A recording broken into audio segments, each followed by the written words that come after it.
ఈరోజు AIPSU RSP ఆర్వైఎఫ్గా విద్యార్థి సంఘంగా మహిళా విద్యార్థి సంఘంగా అదే రకంగా పార్టీ యువజన రంగంగా సావిత్రిబాయి పూలే గారి యొక్క జయంతిని నిర్వహించడం జరిగింది.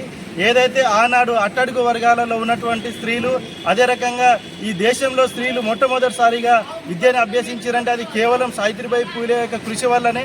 ఆనాడు మహిళలు కేవలం వంటింటికి కుందేలుగా ఉండాలి, బయట రావద్దు అని చెప్పేసి ఎన్ని కట్టడిలు చేసినా సావిత్రిబాయి పూలే ఎన్ని అవమానాలను కూడా భరించి తను స్త్రీ విద్యకు ప్రోత్సహించినటువంటి మహనీయురాలు. అటువంటి సావిత్రిబాయి పూలే ఈ దేశంలో మొట్టమొదటి ఉపాధ్యాయురాలుగా ఆమెని తెలంగాణ రాష్ట్ర ప్రభుత్వం గుర్తించాలి. అదే రకంగా అధికారికంగా గుర్తిస్తూ ఆమె జీవితాన్ని అన్ని తరగతుల వారీగా అన్ని పాఠ్యాంశాలలో ఆమె జీవిత చరిత్రను పెట్టాలని చెప్పి విద్యార్థి సంఘంగా యువజన రంగంగా అదే రకంగా పార్టీగా ఈ తెలంగాణ రాష్ట్ర ప్రభుత్వాన్ని ప్రశ్నిస్తూ ఉన్నాం.